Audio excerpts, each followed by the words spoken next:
வணக்கம். நம்ம இன்றைக்கி பூசணிக்காய் வச்சு ஒரு ஹல்வா செய்ய போகிறோம். இது வெண்பூசணிக்காய் ஹல்வா. இது ரொம்ப நல்லா டேஸ்ட்டாக இருக்கும். வாங்க எப்படி செய்கிறதுன்னு பார்க்கலாம். முதல்ல ஒரு கடாயில் ஒரு 2 ஸ்பூன் அளவுக்கு நெய் போட்டுக்கலாம். நெய் கொஞ்சம் உருங்கினோடனே நம்ம முந்திரி பருப்பு போட்டு வறுத்துடலாம். நெய் ரொம்ப சூடாகக்கூடாது. ரொம்ப சூடானால் கொஞ்சம் கருப்பாயிடும், அப்புறம் டேஸ்ட்டு நல்லா இருக்காது. இப்போ நெய் உருகிடுச்சு. இப்போ நம்ம முந்திரி பருப்பு இதில் சேர்த்து நல்லா பொன்னிறமாக பொரித்து எடுத்துக்கலாம். முந்திரி லைட்டாக ப்ரௌன் ஆகும்போதே நம்ம முந்திரியெல்லாம் எடுத்துடணும். ஏன்னா அந்த சூட்லேயே நம்ம எடுத்ததுக்கப்புறம் அந்த சூட்லேயே அந்த முந்திரி நல்ல ஒரு ப்ரௌன், நல்ல கோல்டன் ப்ரௌன் நமக்கு கிடச்சிரும். அதனால் நம்ம கொஞ்சம் முன்னாடியே எடுத்துடணும். கொஞ்சம் விட்டு எடுத்தோம்னா முந்திரிலாம் கருகி போயிடும். இப்போ இதே கடாயில் நம்ம துருகி வச்சுருக்க பூசணிக்காவை இதே கடாயில் சேர்த்துடலாம். இந்த நெய்லேயே போட்டு வதக்கிக்கலாம். தோல் நீக்கிட்டு நல்லா துருவி வச்சுருக்க பூசணிக்காவை இதில் சேர்த்துடலாம். இந்த பூசணிக்காய் நல்லா வேகணும். தண்ணியை கீழே இருத்து கொட்ட வேண்டாம். இந்த பூசணிக்காயோட தண்ணியோடு அது வேகட்டும். அப்போ தான் ரொம்ப நல்லாயிருக்கும் டேஸ்ட்டு. அதனால் நல்லா இதை கொஞ்சம் மூடி போட்டு நல்லா வேக வச்சுக்கோங்க. பூசணிக்காய் நல்லா வெந்துடுச்சு. இது ஒரு அரை மணி நேரம் ஆச்சு. நல்லா ஒரு மீடியம் ஃப்ளேமில் வச்சு வேக வச்சதுனால நீங்கள் குக்கரில் கூட இந்த மாதிரி பூசணிக்காவை வேக வச்சு நல்லா மசிச்சு எடுத்துக்கலாம். இப்போ இதில்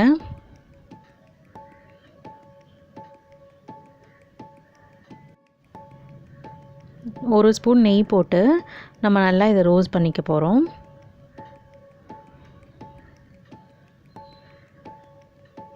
இது அப்போ தான் அந்த பச்சை ஸ்மெல் போயிடும்.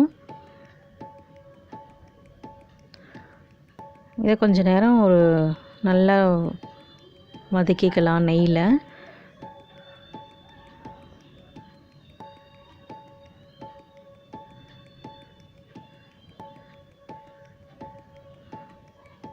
எப்படி இருந்தாலும் இதில் கொஞ்சம் லைட்டாக பூசணிக்காய் ஸ்மெல் வரும். அப்போ தான் அது பூசணிக்காய் ஹல்வா.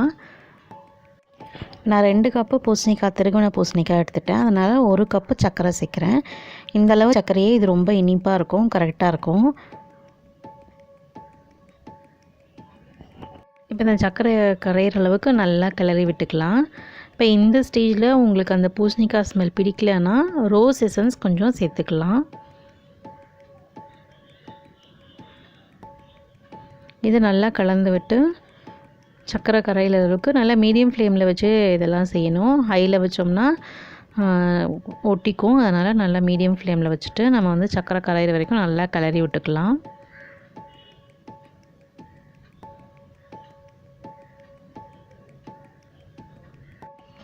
இப்போ நம்ம இதில் கொஞ்சோண்டு ஃபுட் கலர் சேர்த்துக்கலாம்.